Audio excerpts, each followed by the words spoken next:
आप सभी का स्वागत है चैनल पर। तो हम लोग सब स्पेस देख रहे थे, कुछ थ्योरम प्रूफ की थी, फिर कुछ उस पे सवाल किए थे। तो अभी कुछ 2-3 और थ्योरम बची हुई हैं सब स्पेस पे, उसको भी देख लेते हैं। ये थ्योरम कहती है कि intersection of two subspaces of a vector space is also subspace of the vector space.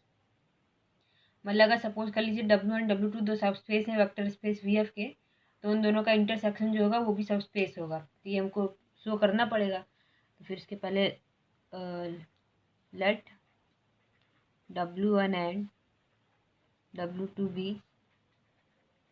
two subspaces of a vector space V over F। ठीक है, और हमको क्लेम ये करना है कि जो W1 इंटरसेक्शन W2 है will be a subspace over the same field, मतलब of the vector space over the same field, मतलब V ऑफ ओवर F पे ही बनाएगी। ठीक, तो अब एक चीज़, तो वेक्टर सब स्पेस दिखाने के लिए हम लोग क्या करते थे, ए बी एलिमेंट मानते थे वेक्टर स्पेस का, मतलब कि जो उसका सबसेट होता था, और लैम्डा और म्यू मानते थे फील्ड का एलिमेंट। तो लेट यहाँ हमको इसको शो करने हैं ना, तो इसके दो एलिमेंट मानेंगे। Let a comma b belongs to W1 intersection W2 and lambda comma mu belongs to F, field का एलिमेंट है। तो अब देखिए यहाँ से अगर ए कॉमा बी बिलोंग करता है W1 W2 में, तो ये इम्प्लाई करेगा कि ए कॉमा बी बिलोंग करेगा W1 में and a comma b belong करेगा W2 में। ठीक, एंड ये तो था ही लैम्डा कॉमा म्यू बिलोंग करेगा फील्ड में। ये कैसे लिख पाए हम लोग इतना, by definition of intersection, by definition of intersection. ठीक, तो अगर देखिए W1 भी एक सब स्पेस है और W2 भी सब स्पेस है, वो पहले से ही दे रखा है। अगर सब स्पेस है तो इसका मतलब ये चीज़ सेटिस्फाई करेगा, लैम्डा ए प्लस म्यू भी बिलोंग करेगा W1 में and lambda A plus mu beta भी बिलोंग करेगा W2 में। क्योंकि अगर ए भी W1 का एलिमेंट है और लैम्डा म्यू फील्ड का एलिमेंट है, तो फिर लैम्डा ए प्लस म्यू भी बिलोंग करेगा W1 में। ये हमने प्रूव भी किया था इसको। तो इसका मतलब यहाँ से क्या, विच इम्प्लाइज अगर ये W1 में है और ये W2 में है, दोनों सेम एलिमेंट है, इसका मतलब इसके इंटरसेक्शन में भी बिलोंग करेगा।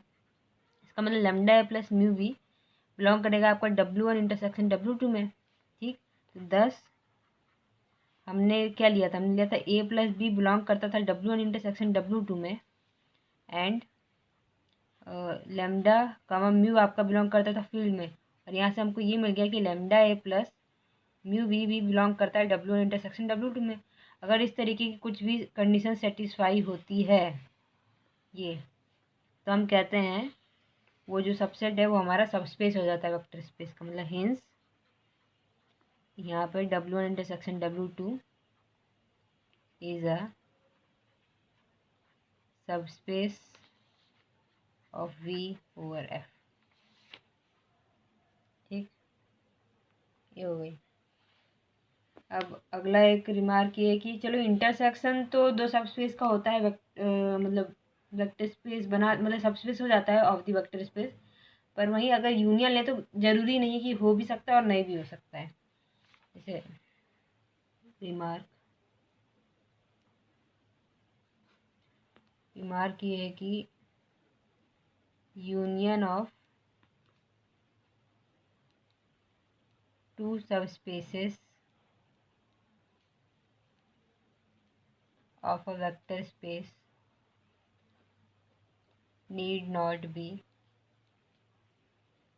a subspace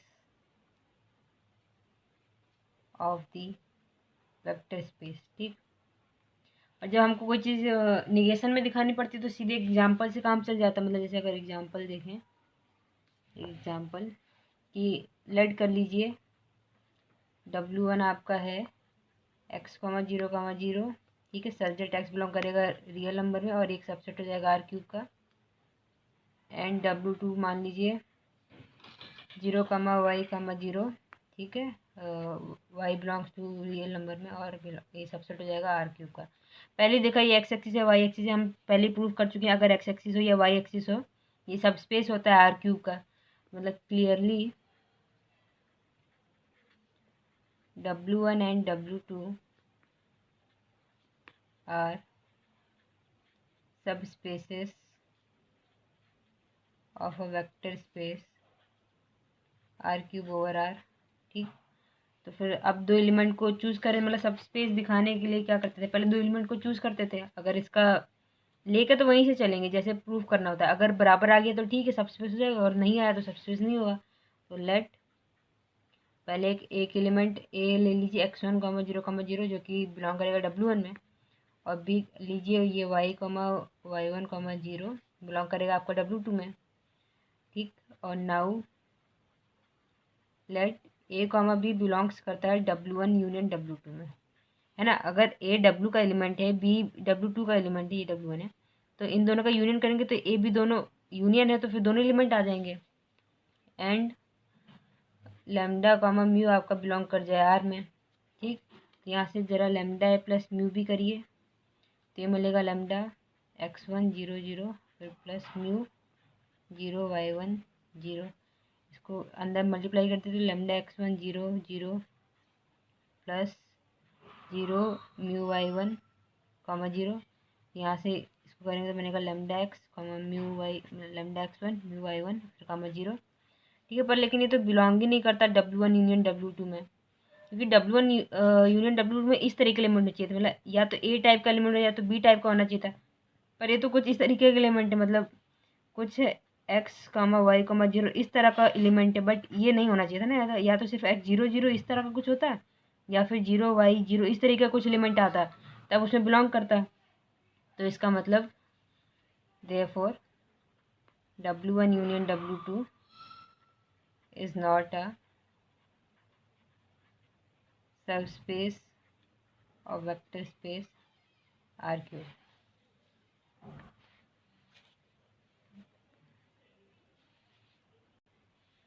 एक और एग्जाम्पल देख लेते हैं।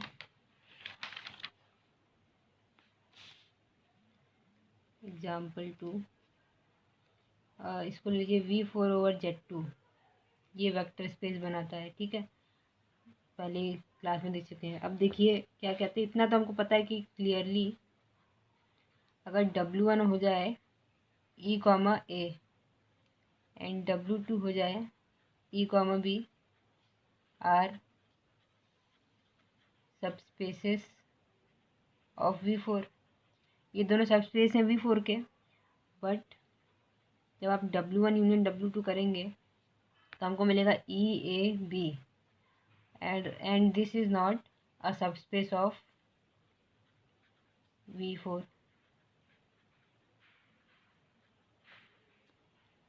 बिकॉज ए कॉमा बी तो बिलोंग करता है W1 यूनियन W2 में, बट अगर ए ऑपरेशन बी करें ये बराबर होता था सी के, और सी तो बिलोंग ही नहीं करता है W1 यूनियन W2 में। W1 में तो ये तीन एलिमेंट है, इसका मतलब therefore W is not closed with respect to vector addition. ठीक, एक तो ये क्लोजर प्रॉपर्टी को ही नहीं होल्ड कर रहा, तो फिर आगे की तो बात करने का कोई मतलब नहीं है। एक थ्योरम और है इसमें, ये थ्योरम है कि the union of two subspaces of a vector space is also a subspace of the vector space if and only if one is contained in other. मतलब ये कह रहा है the union of two subspaces of a vector space is also a subspace of the vector space if and only if one is contained in other। ठीक, इसका proof पर देखिए theorem कहना ये चाहती है कि अगर W1 एंड W2 ये दो क्या है सब स्पेसेस हैं, ठीक, तो W1 यूनियन W2 भी सब स्पेस होगा if and only if W1 या तो कंटेन हो जाए W2 में और W2 कंटेन हो जाए W1 में। ठीक, थ्योरम मतलब ये कहना ये चाहती है। तो हम लोग पहले क्या करेंगे कि सफिशिएंट कंडीशन ले लेंगे कि चलो मान लेते हैं कि W1 सबसेट है W2 का या फिर W2 सबसेट है W1 का। ठीक है, फिर वहाँ से दिखा देंगे कि W1 यूनियन W2 करेंगे तो ये सब स्पेस हो जाएगा। और दूसरा हम लोग नेसेसरी कंडीशन लेके चलेंगे कि मान लेंगे चलो W1 यूनियन W2 सब स्पेस है, और उसके बाद हम दिखा देंगे कि कोई एक इनमें से किसी एक में कंटेन होगा। तो फिर चलिए देखते हैं। Sufficient condition. ठीक, तो मान लीजिए लेट W1 सबसेट है W2 का और W2 जो सबसेट है W1 का, मतलब W1 W2 में कंटेन है या फिर W2 W1 में कंटेन है। तो ये यहाँ से क्या अप्लाई कर देगा, W1 यूनियन W2 करेंगे यहाँ से, अगर W1 W2 में ही कंटेन है तो W1 यूनियन W2 करेंगे तो आपको W2 ही मिलने वाला है। इसी तरीके से W1 यूनियन W2 कर देंगे तो W1 मिल जाएगा। ठीक है, मतलब कुछ भी करेंगे इसको इसको तो या तो W2 के बराबर होगा या W1 के बराबर होगा, जैसी कंडीशन होगी। तो इस हिसाब से W1 W2 तो पहले ही सब स्पेसेस हैं और ये उन्हीं के बराबर, तो ये इम्प्लाई कर देगा W1 union W2 is a सब स्पेस। ठीक, अब बात आती है नेसेसरी कंडीशन। नेसेसरी कंडीशन, ठीक है, नेसेसरी कंडीशन में लेते हैं कि late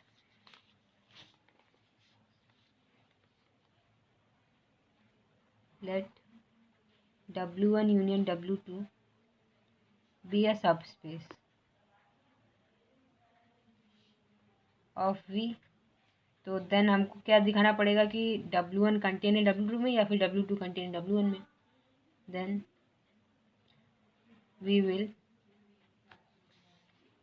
prove that either W1 is contained in W2 और W2 is contained in W1। ठीक, तो इफ़ पॉसिबल सपोज ये करके चलते हैं कि मान लो कि W1 मतलब कि नहीं कंटेन है W में या W2 नहीं कंटेन है W2 में, बाद में कंट्रारी दिखा देंगे। If possible let W1 does not मतलब W1 is not contain in W2। ठीक, and W2 is not contain in W1। तो इसका मतलब ये इम्प्लाई क्या करता है, मतलब देयर एग्जिस्ट ए बिलोंग करेगा W1 में बट ए आपका डज नॉट बिलोंग करेगा W2 में, एंड इसी तरीके से बी बिलोंग करेगा W2 में but b does not belong करेगा W1 में। ठीक, फिर यहाँ से इम्प्लाई ये करेगा ए कॉमा बी बिलोंग करेगा W1 यूनियन W2 में, क्योंकि ये भाई W1 का एलिमेंट है, बी W2 का है, तो जाहिर सी बात है इसके हाँ यूनियन में ए कॉमा बी बिलोंग करेगा। इस तरीके से कि ए आपका डज नॉट बिलोंग करता है W2 में और आपका बी डज नॉट बिलोंग करता है W1 में। ये कैसे लिख पाए, bye definition of union. Bye definition of union. अब देखिए हमको पता है W1 यूनियन W2 है एक सबस्पेस, मतलब एक तरीके से सबस्पेस है ऑफ वी, मतलब एक वेक्टर स्पेस है। तो इसका मतलब ए प्लस बी करेंगे तो ये भी बिलोंग करेगा W1 यूनियन में W2 में।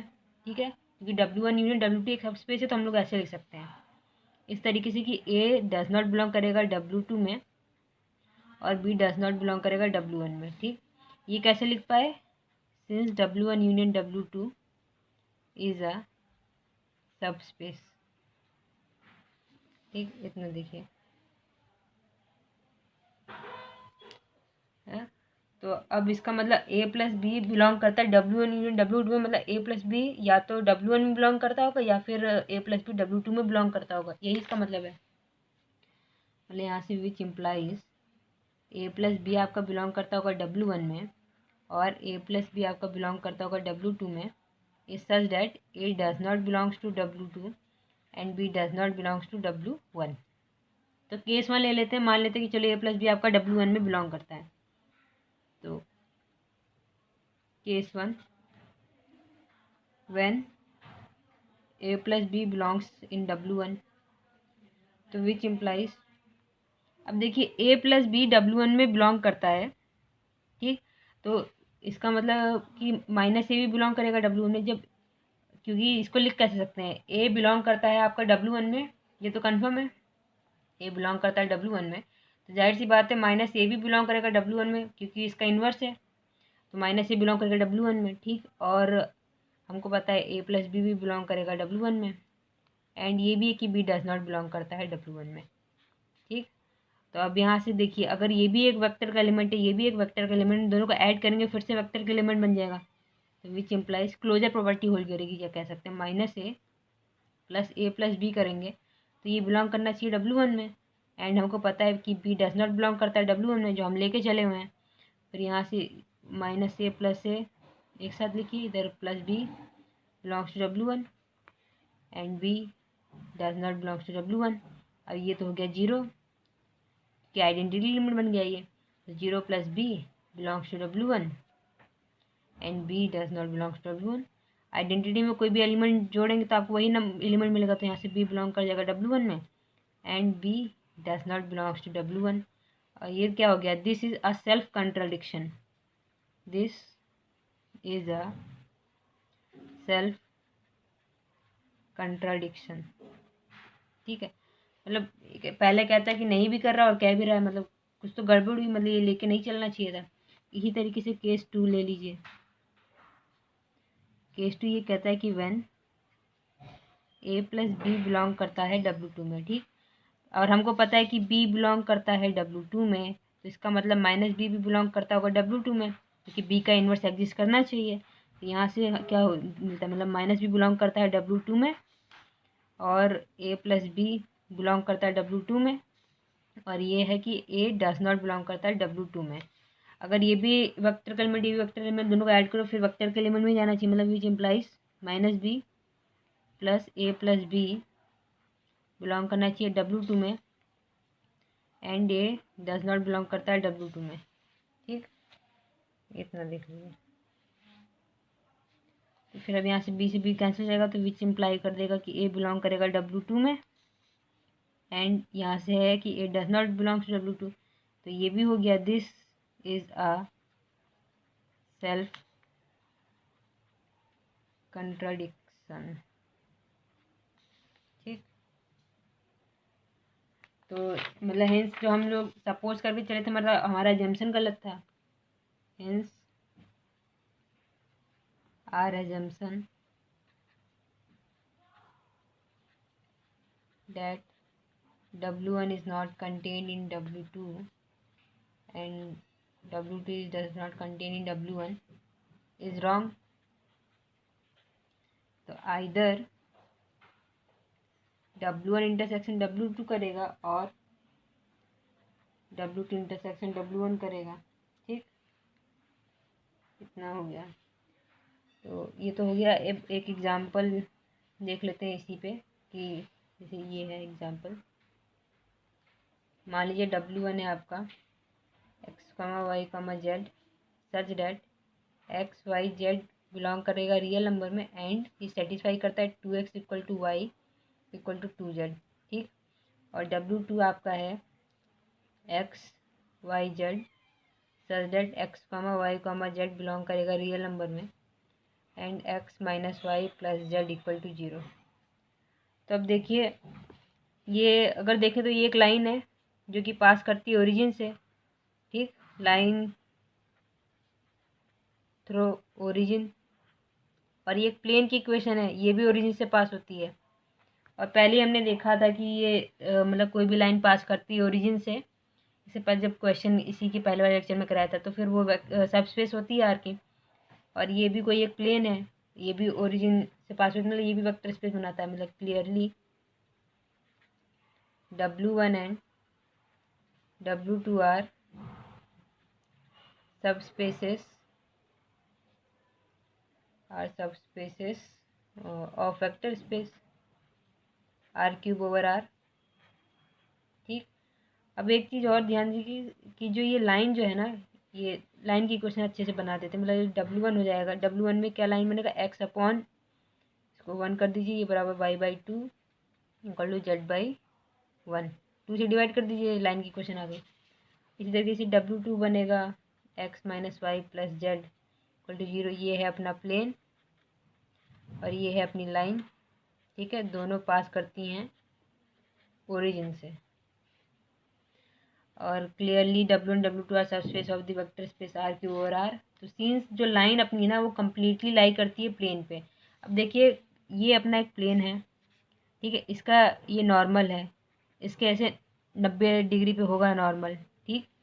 और जब कोई एक लाइन होती है, अगर ये कोई लाइन है तो ये लाइन का जब भी जो बी वाला पोर्शन होता है मतलब वो उसके पैरेलल होती है, मतलब कि जो बीस के डायरेक्शन रेशियोज होते हैं L कामा M कामा N, जो लाइन होती है वो इसके पैरेलल होती है। मतलब अगर मान लीजिए अगर आप N और ये यहाँ पे अगर इस पे लाइन कंटेंड होगी, इस पे अगर लाइन कंटेंड होगी तो जब आप N डॉट B करेंगे तो ये बराबर 0 आ जाएगा, क्योंकि इन दोनों के बीच का एंगल होगा 90 डिग्री, तो इसलिए बराबर 0 का आ जाएगा। अगर कंटेंट होगी तो हम लोग देख लेते हैं। यहाँ पे हमारा बी क्या है, बी है अपना 1 2 1, ठीक है, और अपना नॉर्मल यहाँ से है 1 -1 1, ठीक है, 1 -1 1, और बी था 1 2 1। तो अगर हम लोग बी वेक्टर रन करें तो ये हमको मिलेगा AL plus BM plus CN। तो यहाँ से आ जाएगा 1.1 -1.2 प्लस 1.1, तो ये आ जाएगा 1 -2 प्लस 1 बराबर 0 क्या आ गया। इसका मतलब कि जो लाइन है वो पूरी कंटेन है किसमें, हमारे प्लेन पे, ठीक। तो फिर यहाँ से क्या मिलता है, मतलब W1 इंटरसेक्शन W2 करेंगे तो आपको मिल जाएगा क्या, कम वाला मिलना चाहिए, इंटरसेक्शन कर मतलब W1 मिल जाएगा आपको, है ना। तो विच तो देयरफॉर W1 इंटरसेक्शन W2 करेंगे तो हमको मिलेगा W1, which implies W1 intersection W2 is also अ सब स्पेस, क्योंकि जब W1 के बराबर हो ही गया है, W1 सब स्पेस वैसे ही पता है हमको। और जब W1 यूनियन W2 करेंगे तो बड़े वाले के बराबर तो है, और ये हो जाएगा W2 के बराबर, क्योंकि हमको पता है कि W1 जो है वो कंटेन है W2 में। तो which implies W1 union W2 is a subspace of RQ, ठीक। तो इतना हो गया, बस यही था क्वेश्चन में। ये एक चीज़ फिर से मतलब बस यही देखना था N dot B equal to 0 के बराबर हो जाए, तो इसका मतलब होता है कि वो line is contained in plane. Okay, तो फिर थैंक्स फॉर द लेक्चर। अब आगे देखेंगे नेक्स्ट टॉपिक हमारा लीनियर सम और डायरेक्ट सम वगैरह। Thank you.